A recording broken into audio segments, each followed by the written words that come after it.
Hi everyone, and welcome to Church Online. My name is Tyler, and I'm one of the pastors here at Cobourg Alliance Church in Cobourg, Ontario.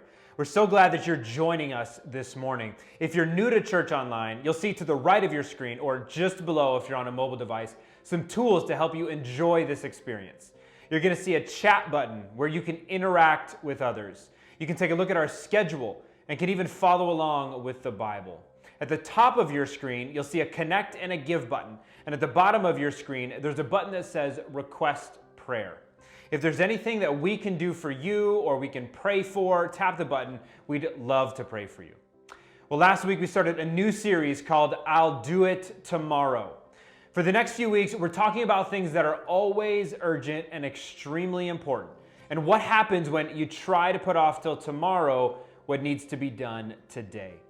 But before we worship together, why don't you join me in a quick word of prayer.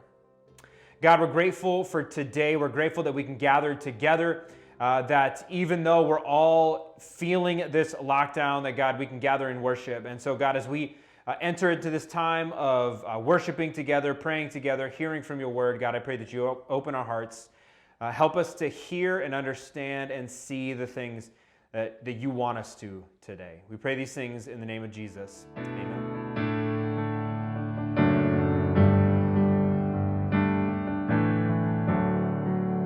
My hope is built on nothing less than Jesus' blood and righteousness.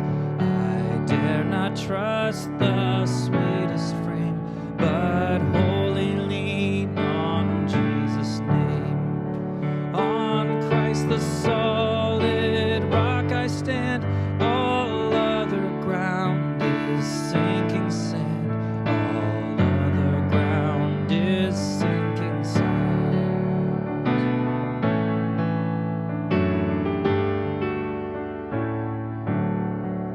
When darkness veils his lovely face, I rest on his unchanging grace.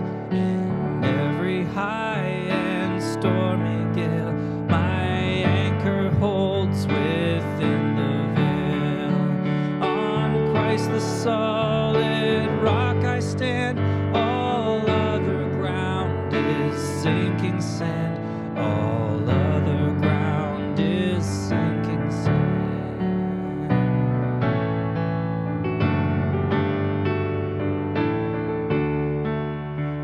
His oath, his covenant, his blood support me in the whelming flood.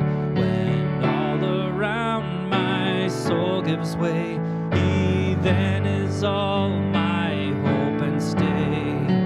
On Christ the solid rock I stand, all other ground is sinking sand, all other ground is sinking sand.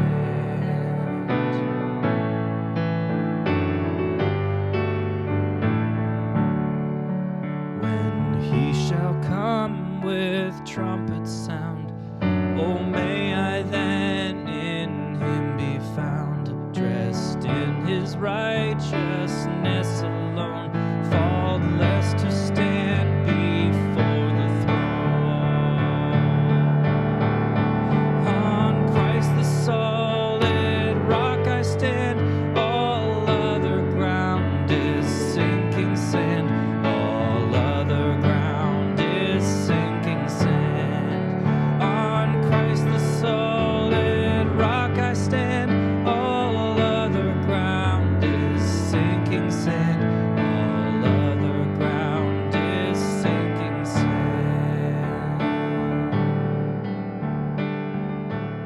Well, welcome back, everyone. If you're new with us today, we want you to know that no matter where you're coming to us from, we love that you're here and we'd love to get to know you. One of the best ways you can connect with us is through our connection card. So open a tab or click the link in the chat window and let us know that you were here. We'd love to reach out, we'd love to say hello and get to know you.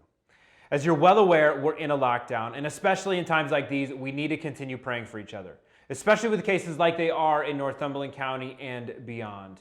So keep this area in your prayers as we navigate life together. A couple quick highlights for you. If you have a kid grade 5 and under be sure to subscribe to the kids newsletter to stay up to date on all things kids ministry, including receiving information about Sundays at home. Our spring group session is kicking off this week with 4 new Alpha groups. Alpha Online is a chance to ask questions and explore the Christian faith in a fun, no-pressure environment. Each session includes a short film and a discussion where you can chat through your thoughts and questions with a small group of people just like you. If you haven't already grabbed a spot, there's still time. All you have to do is visit cobourgalliance.ca/alpha, fill out the form indicating which group works best for you, and we'll get back to you right away. We don't want you to miss the first session. And if you haven't already, take a minute today to think about someone you can invite and join a group together. We've included some digital postcards for you to download and send, or why not pick up the phone and ask someone after the service today. Well, that's it for now. Let's continue in worship together.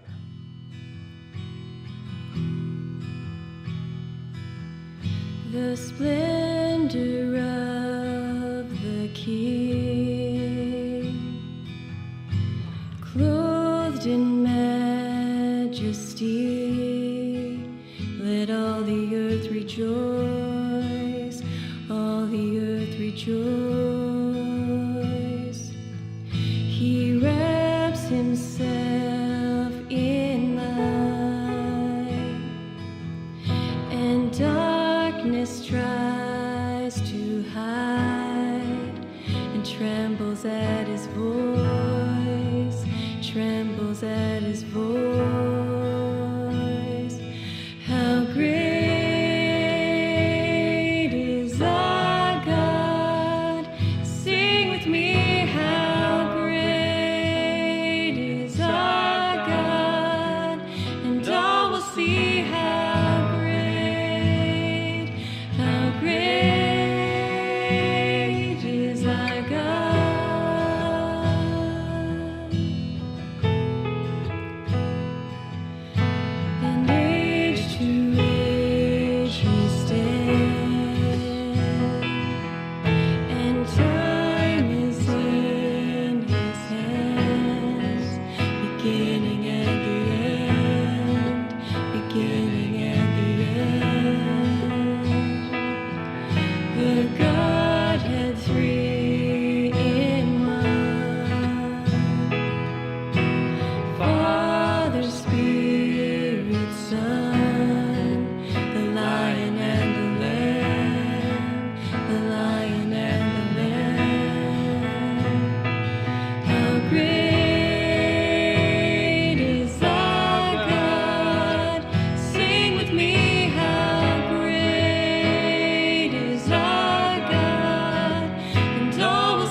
Good morning, everyone.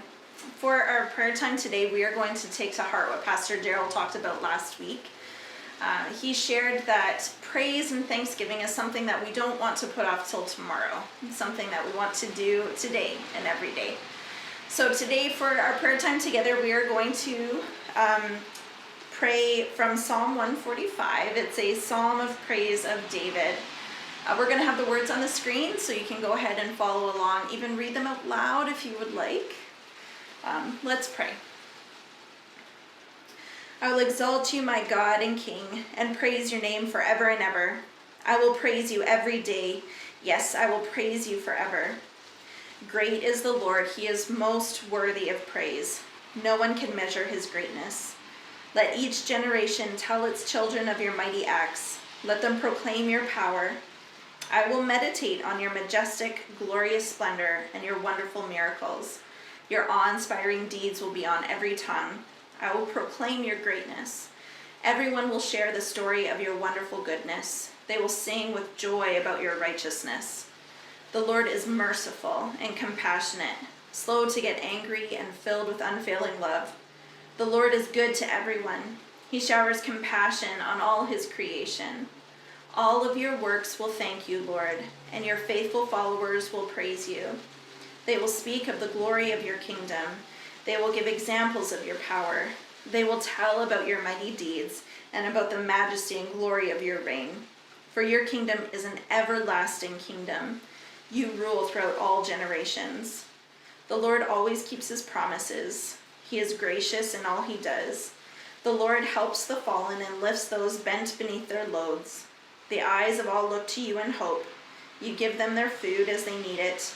When you open your hand, you satisfy the hunger and thirst of every living thing. The Lord is righteous in everything he does. He is filled with kindness. The Lord is close to all who call on him. Yes, to all who call on him in truth. He grants the desires of those who fear him. He hears their cries for help and rescues them. The Lord protects all those who love him, but he destroys the wicked. I will praise the Lord, and may everyone on earth bless his holy name forever and ever. Amen. I just want to invite you to turn to the person next to you, or to send a text message or put in the chat below what is something that you want to praise God for today.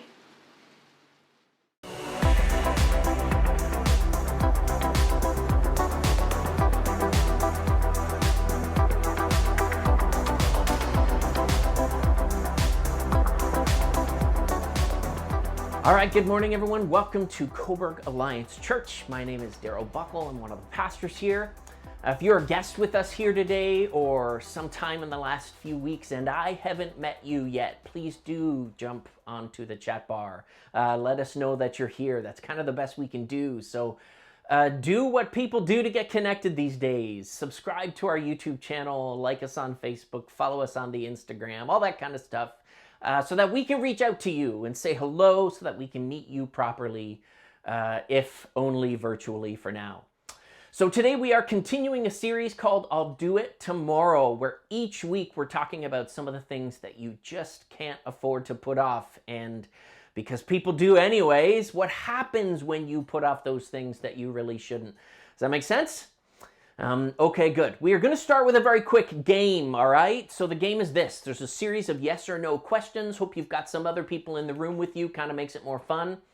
For these questions, thumbs up means yes. Thumbs down means no. This is important. All right, here it comes. Series of questions. First, should you inform your spouse how long they take to get ready to go out?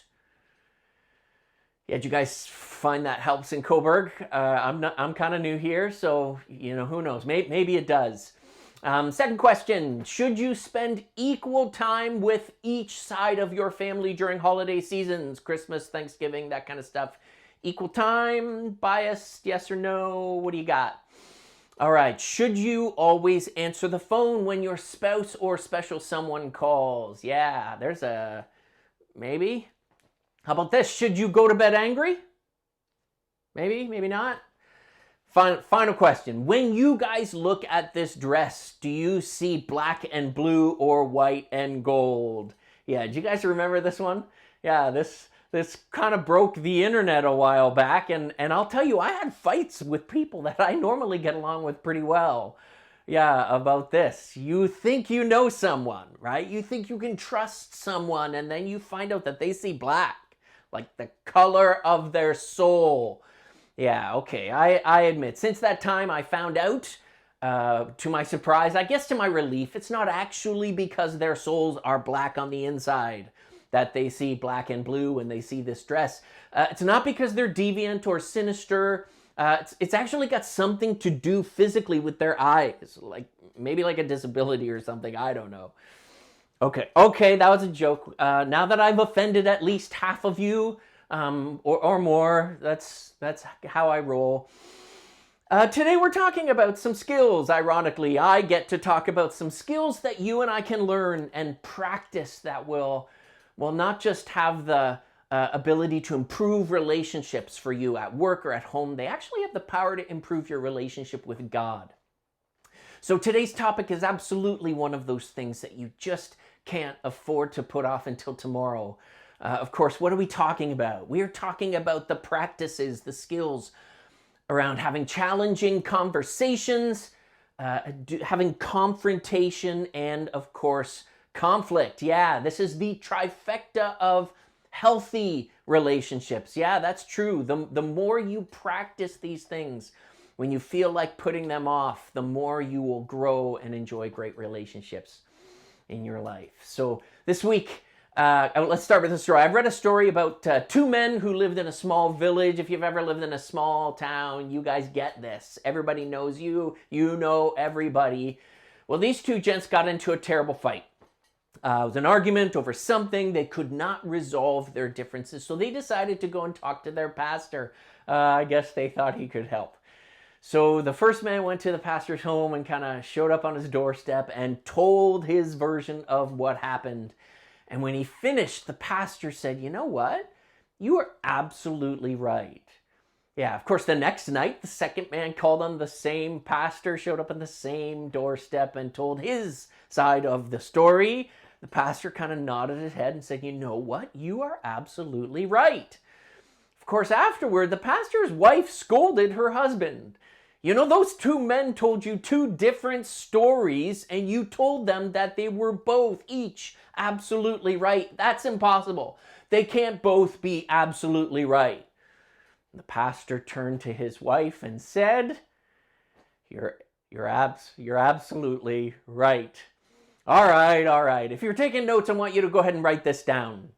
Listen to me. It doesn't matter how smart or kind or winsome, how much emotional intelligence you think you have, how agreeable or how zen like grass bending and flowing in the wind you try to be. Listen, write this down. Challenging conversations, confrontations, or just plain conflict is going to be part of your relationships, especially your healthy ones. Yeah, conflict is a part of even the best, most, passionate, most loving, even the most Christ-centered, marriages or relationships. Yeah, it doesn't matter how mature you are. Conflict is going to be a part of it, right? That's just true. In fact, the more mature you are, the better at navigating through conflict you're going to be. So please note, of course, I didn't say navigating around or avoiding conflict. I said navigating through. The key here is not to figure out how to avoid or delay conflict. The key is to figure out how to grow through great conflict. And we're going to try and do that today. So if you have a Bible with you this morning, why don't you go ahead and grab it? If you prefer, grab your phone, download the Bible app from Life Church, and go ahead and follow along. This morning, we're going to look at the three primary scriptures, okay? These are kind of the big three, the trifecta of scripture referring to this, that teach us how to approach challenging conversations, how to do confrontation better, and how to navigate through conflict. Of course, maybe you guessed this, we're going to start in Matthew chapter 5 from the Sermon on the Mount. You know, Roosevelt said, "I doubt if there is any problem in the world today, social, political, or economic, that would not find happy solution if approached in the spirit of the Sermon on the Mount. Yeah, Churchill said, the more closely we follow the Sermon on the Mount, the more likely we are to succeed in our endeavors. And finally, Jesus said, as Eugene Peterson kind of restates him, in verse 23, it says of the message, "This is how I want you to conduct yourselves in these manners. If you enter a place of worship, your place of worship, and about to make an offering, you suddenly remember a grudge a friend has against you. Abandon your offering. Leave immediately. Go to this friend and make things right. Then, and only then, come back and work things out with God." Or say, you're out on the street and an old enemy accosts you. Don't lose a minute. Make the first move. Make things right with him. Yeah. If you're curious, of course, the NIV says the same thing. It really does. If you are taking notes, go ahead and write this down. There are some things you just can't afford to put off. I know you've had that in your notes for a few weeks now. There are some things you can't afford to put off. Jesus says, if you remember that your brother or sister has something against you, it doesn't actually say what it is. So you're thinking, well, maybe they're mad because they're just a hothead, right? Or a blowhard, or the church curmudgeon. Yeah, you're thinking that. Maybe they're still mad that you borrowed their hedge trimmer last year and didn't return it. It actually doesn't matter how fresh or how old the family feud is. And generally speaking, it doesn't even really matter what the issue is. Jesus says where there is discord or strife or conflict or friction or disagreement, he says press pause to prioritize reconciliation. Yeah, do you guys remember ever getting taught the stop, drop, and roll? Do you guys remember that? Stop, drop, and roll? Yeah, of course you did, because every year at the assembly in elementary school when the fire department came, you learned stop, drop, and roll. That's why I grew up with total confidence that when my clothing finally caught fire, I was going to know just what to do.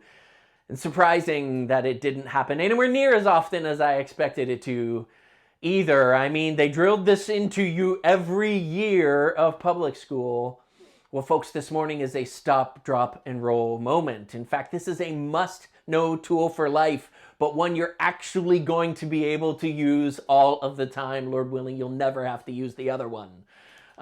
If I offend or injure or upset or whatever someone, wherever there is discord, I know now to press pause and to prioritize reconciliation. Jesus taught this. It's one of his most famous sermons.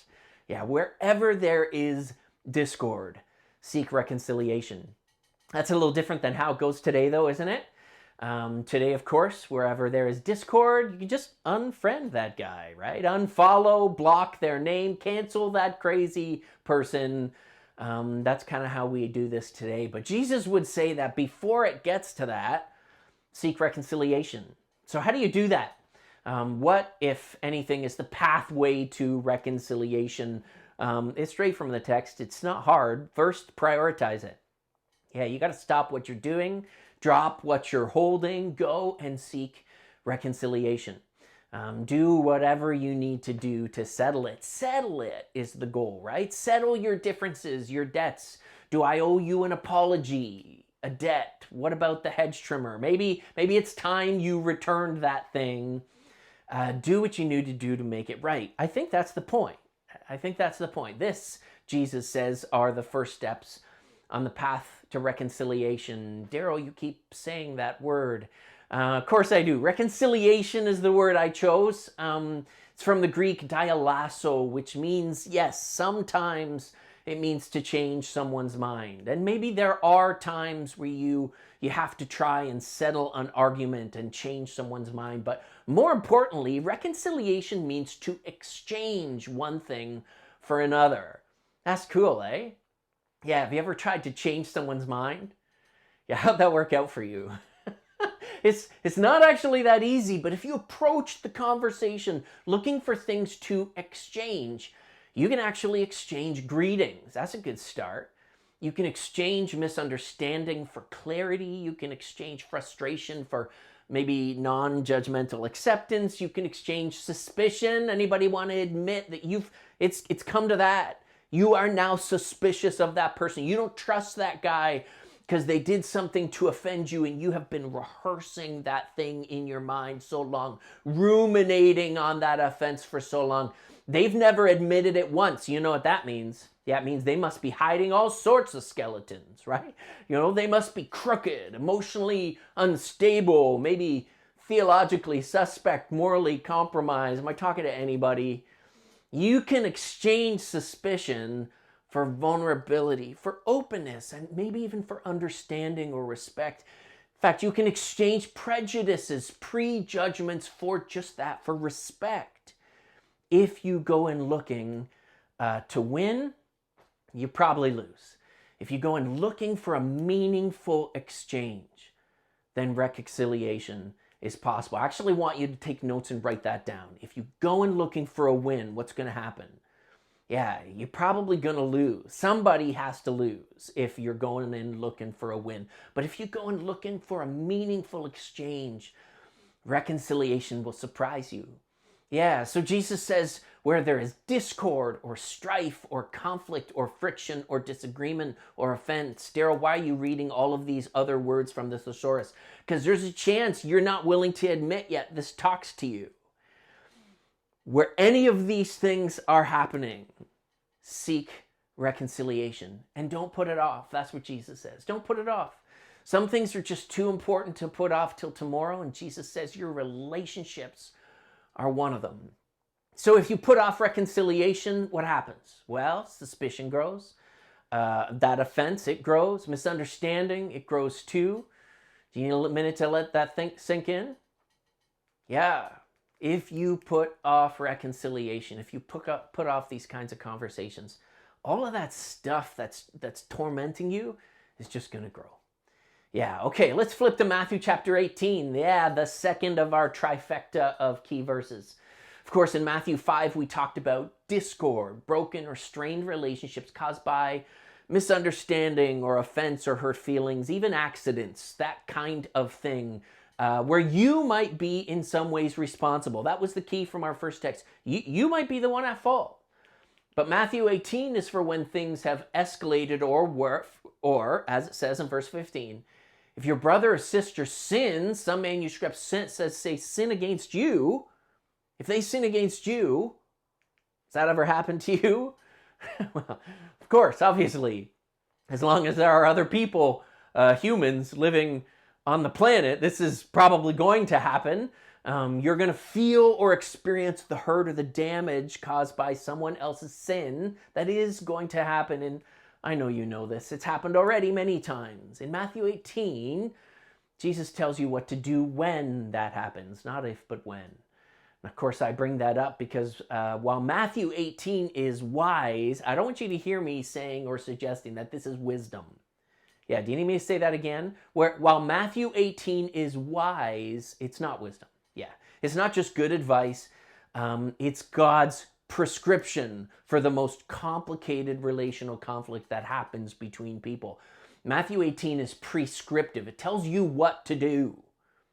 Yeah, what to do, not what could you do, what are some options of what you might. It says, here's what I want you to do. I know this is for review for many of you, but it still stands repeating. Holy Spirit, do speak to us as we talk about this. If you suspect that someone has sinned against you, call them up. Man, it's hard, isn't it? Yeah, do it. Call them up. Go and point out their fault just between the two of you. This is hard for Canadians, isn't it? Yeah, we do tend to be passive-aggressive when we should confront these kinds of things more directly, right? So let's start here with confrontation and then talk about how to apply it in Matthew 18. All right, so let's start here with confrontation and then talk about how to apply it in Matthew 18, okay? Confrontation, since you were wondering, comes from a French word that means to stand in front of, face to face, sometimes to stand in opposition to. So, Daryl, if I'm standing behind someone, stabbing them in the back, is that confrontation? No, that's not confrontation. That would not be that. Listen, it is okay to hold or bring an opposing view of something to someone for challenge or discussion, right? Like, Does pineapple belong on pizza? Well, no, right? No, it doesn't. And it's okay to bring that to somebody who might be an offender or delusional about something like that. You can do that. But confrontation is when you meet someone in person, face to face, right? Not knife to back, and express your perspective on something with the intention of causing them to at very least pause before proceeding, and maybe at best to take a different path entirely, to stop putting pineapple or whatever, right? So some examples of things you might want to confront. This is happening in your life. Diverging opinions. You have a diverging opinion with someone on something, and you should do this. Do you struggle with that? Right? Yes, you do. Sometimes I do too, but it is healthy to speak up. If you love pineapple on pizza, you go ahead and text me right now. That's just healthy. You can, whatever. So disputable things. How about disagreements? What about disputable matters? Some of you like to merge as soon as possible when you know your lane is ending. Some of you like to take your space in that lane and then zipper, and you guys hate each other, right? I'm just saying, give peace a chance. These items are disputable. You might think what that guy is doing is annoying, and I'd recommend a challenging conversation before a confrontation, but either way, we're probably not talking about a sin issue.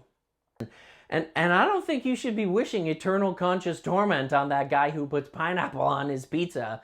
That would be extreme, but in Matthew 18, Jesus actually gives us instructions for these types of things. Sometimes we sin against each other, and even where it is sin involved, Jesus said you should confront that person face to face, in person and in private, before you do anything else. Do I need to say that again?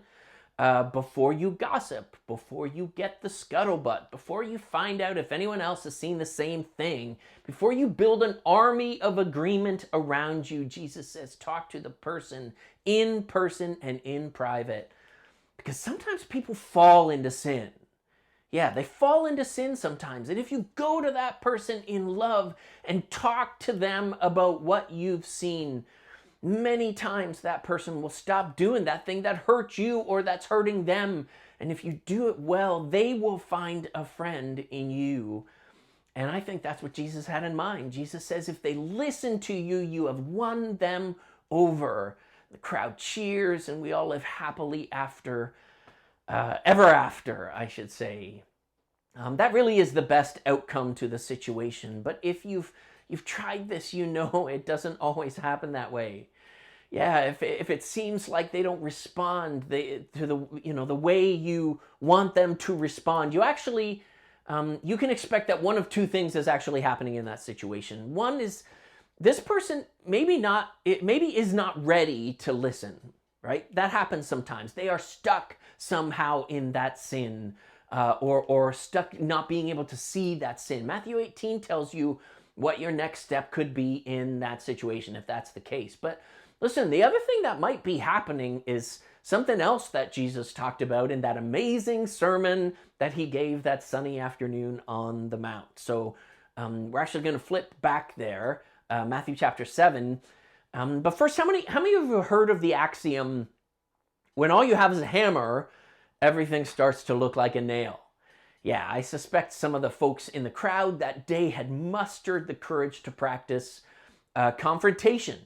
Maybe they were wise and learned and thought it their job to have challenging conversations all the time. Maybe they were in a position of authority that gave them, sort of authority or right in their job to do it. And so maybe they had just practiced this a lot out of an honest desire to navigate conflict or discord or whatever. Maybe one day they mustered the courage to call their waiter back and say, there's a giant hair in my cold hamburger, and ask for a hot meal, sans hair. And they discovered that actually restaurants love to serve hot, appetizing food to their customers because it brings them back. And so they learn one way or another, I'm just saying, they learn that it is okay to do this sometimes. It's okay to confront, to challenge, you guys get it. Listen, For any of these reasons, before you know it, some of these people had mastered the art of skillful confrontation, and as soon they started using it, maybe in some places they shouldn't. Do you guys know what I'm talking about here? Matthew chapter 7 actually talks about this. It says, "Do not judge, or you too will be judged. For in the same way as you judge others, you will be judged. And with the measure you use, it will be measured to you." Jesus asked, "Why do you look at the speck of sawdust in your brother's eye and pay no attention to the plank in your own eye? How can you say to your brother, 'Let me take the speck out of your own eye,' when all the time there is a plank in your own eye?" And Jesus uses some strong language then in verse 5. He says, "You hypocrite. First take the plank out of your own eye, and then you will see clearly to remove the speck from your brother's eye."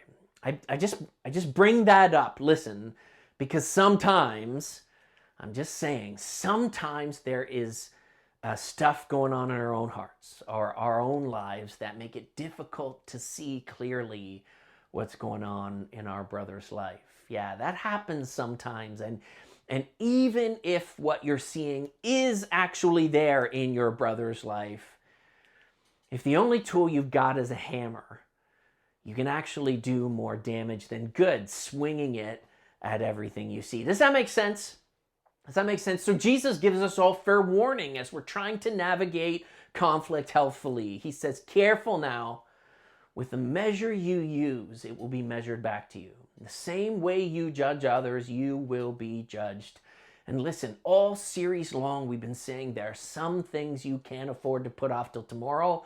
This one is totally free. In verse 5, Jesus said, "First, take the plank out of your own eye." First, because then you will see clearly to remove the speck from your brother's eye. So don't put that off either, okay? If we can't see the preferences, patterns, and problems in our own lives and relationships, we might not be all that much help to others who really could use our help, right? All right, so with that in mind, let's go back to Matthew 18. If someone sins against you and you get hurt or injured, you might be able to help win that person over. But first, you better come humbly before God and ask him, "God, is there anything in my life that's getting in the way of me seeing this clearly or weighing it accurately?" Do you want me to say that again? God, is there anything that's keeping me from seeing it clearly or weighing it accurately? This is just Jesus' way of saying you got to check your heart first, all right? Check your heart. What are you looking for, of course, when you check your heart? All the things that are shaping or impeding your perspective. That's what you're looking for. Things like expectations. Yeah, where there is frustration, where frustration is felt, or where conflict boils over, James says almost always it's birthed out of unmet expectations. That's from James. This one is for free. Expectations not communicated, you guys know this, are prepaid resentments. Sure they are. So check your heart. Figure out, identify the unmet expectations and ask yourself if maybe you could have done a better job at communicating better those expectations, and some of the conflict will just evaporate before your very eyes. Second thing which can cloud or hinder your perspective is pride. You really have to acknowledge the influence of pride. Sometimes when our expectations aren't met, pride starts to whisper stuff in our ears, doesn't it? Yeah, I looked up the etymology, of course, of the word pride, and it was fascinating. The Greeks use a compound word, hyperephnos, to capture pride. You want me to say that? Hyperephnos. Some of you are guessing, right? It literally means over appearing. Yeah, over appearing. In Old English, there's a similar word, ufermoedig. Yeah, you're going to remember that one. Ufermoedig, which means over moody. Don't use that on your spouse. Just write it down in your notes. Indo-European languages, that's where we get the idea of being swollen or puffed up for pride, right? What do all three of these ideas have in common with regards to pride? You know it. Pride distorts reality. Do you want me to say that again? Pride distorts reality. It's probably on your screen. When you are offended, pride makes you see things that don't exist. Even if they do exist, Well, maybe they're not as big as you made them to be. Come on, am I talking to anybody there? Yeah, anyone ever overreact to something your spouse said or did? Yeah, if that's you, go ahead and grab their hand right now. Just give it a little pat, encourage them a bit. Pride distorts how you view situations, how you view others, how you see yourself. Kind of reminds me actually of that Mythbusters episode. You guys remember that great show? So they actually tested the idea of beer goggles. This is embarrassing. Do you guys see that?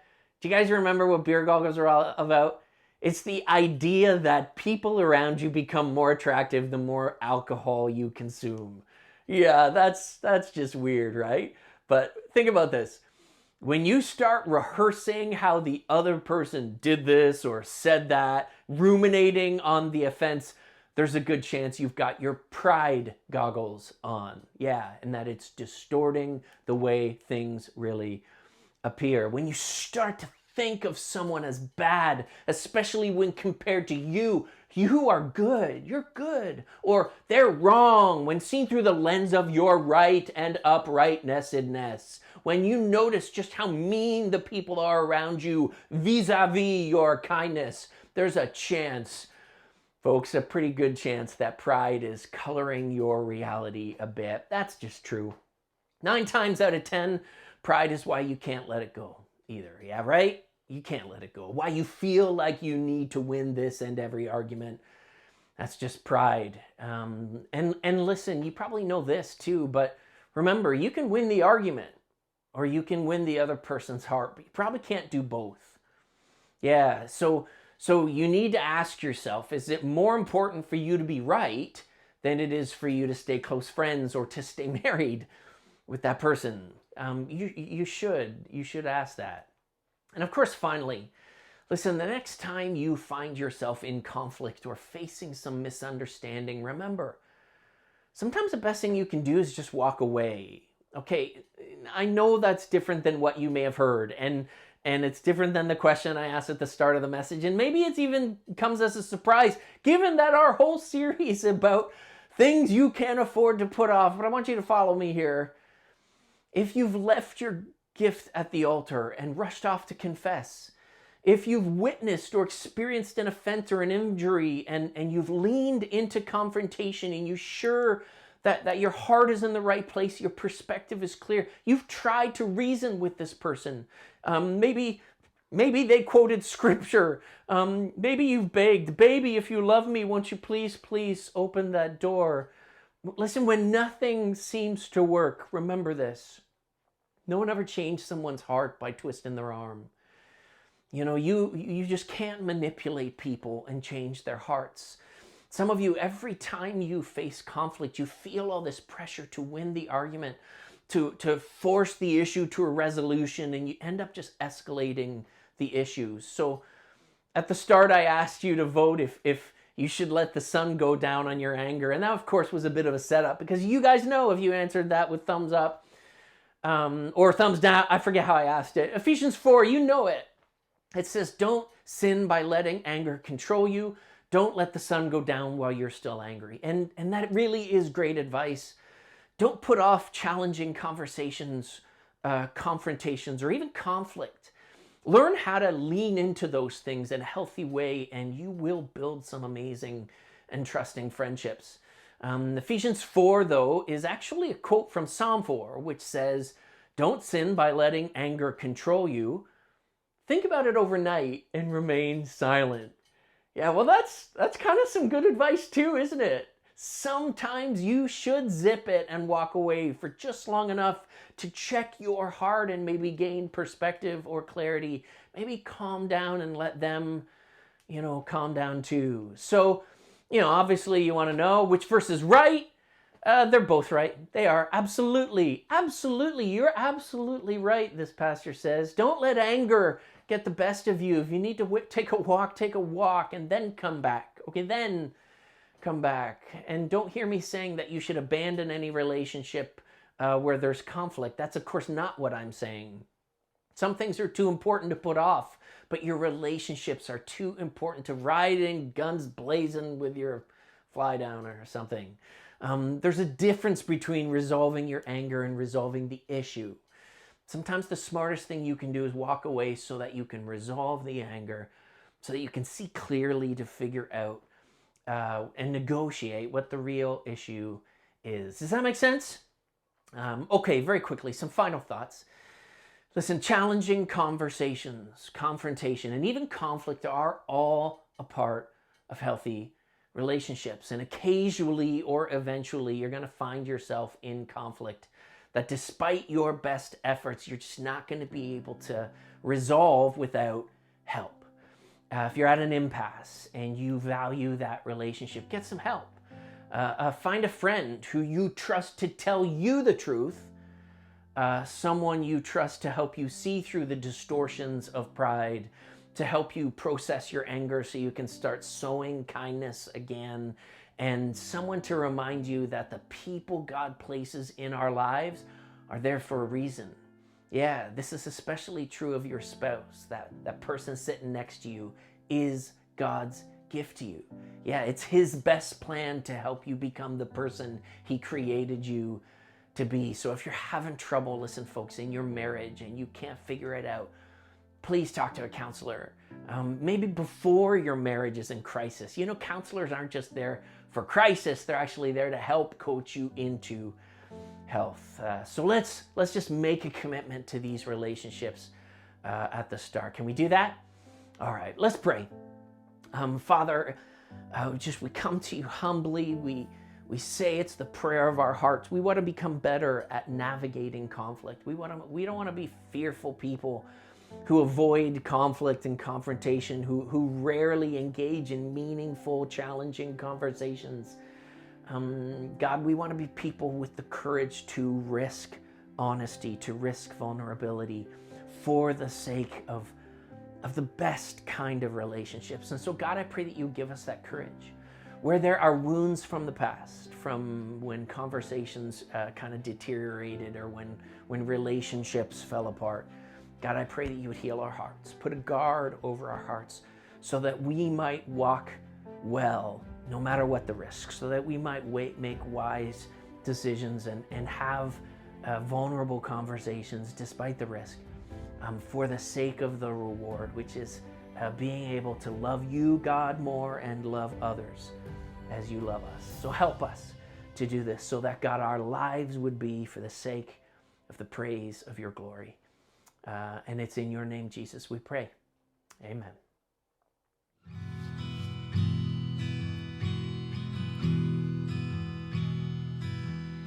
The splendor of the King, clothed in majesty, let all the earth rejoice, all the earth rejoice. He wraps himself in light, and darkness tries to hide, and trembles at his voice, trembles at his voice. How great is our God! Sing with me, how great is our God! And all will see how great is our God.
Okay, I'm back, and I want to give you guys just a little bit of homework for this week. We got to make this real, okay, folks? I want you to think about the last fight or misunderstanding you had with your spouse or with somebody in your life. I want you to write down what you expected to happen that didn't happen in that conversation, in that situation, in that friction or conflict. You know what I'm talking about? Identify your own expectations that you felt got violated. Because remember, expectations not communicated are just planned disappointments. They are prepaid resentments. So write them down and figure out which part of the conflict was unfair or uncommunicated expectations, and which part of some of that misunderstanding or blunder was on your part, and which part was maybe a blunder on your spouse's or your friend's part. Does that make sense? And then just talk about that stuff. Just say, I think we could have done better with how we talked about that. Own your own expectations. Approach the conversation with humility and with grace, okay? That's your first bit of homework, and I hope you have the courage to do it. Second, very famous Christian theologian John Calvin once said, "I consider looseness with words no less of a defect than looseness of bowels." Yeah, he wasn't pulling punches then. And so you bet, I'm going to go here. This week, I am challenging you to write at least 5 ruthlessly descriptive thank you cards. Yeah, holding no detail back in expressing thanks and appreciation to the people around you who just might need some encouragement. Don't look at me funny like that. Listen, one of the greatest tools you have in the whole litany of possible tools for conflict is just kindness. It's just encouragement. Jesus started a global revolution telling people to bless and do not curse. That's my best material, people. I'm telling you, that's it. That's the best material I got. Jesus' own words, bless and do not curse, even those who you might be tempted to call enemies. Some of you desperately need to practice just being nice. Doesn't have to make sense to you. I just dare you to try it this week because Jesus said it. And if it doesn't change the quality of your relationships, I'll be surprised. Okay, finally, listen, if you are here today feeling like you wish you'd heard this stuff a day ago or a week ago or a month or a year ago, because the fight's already gone down and it already feels like maybe it's too late for that relationship, I just want to remind you that just as important as the relationship is, the work that God wants to do in your life with you, if you'll let Him, that's important too. So this morning I wanted to make sure I pointed you to the person who can help you with your marriage or your relationships or with any part of your life, even if it's the fallout of some brokenness in the past. It's the person Jesus. And if you've got a marriage or a relationship of any kind where you could use some help, I'd love to pray with you and to ask Jesus to help. So let's just take a minute and do that right now. Jesus, we just come to you as the one who taught this stuff from the Sermon on the Mount, but God, also the one who paid such an incredible price that we might be reconciled one to another, to erase the dividing wall between people and the dividing wall between all of us and you, our God, who created us. God, you are the Prince, the God of reconciliation, and so we ask you, come into our lives. Forgive us for all the times we've failed people around us and all the times we failed you. Fill us with your Holy Spirit so that we might have power to walk hard after you, to follow you in a way, and to live in such a way that honors you. But God, help us also to live the kind of life that just loves other people. Help us to be a healing force in this world. In your name, Jesus, so that more people might put their trust in your unspeakable love. In Jesus' name, amen.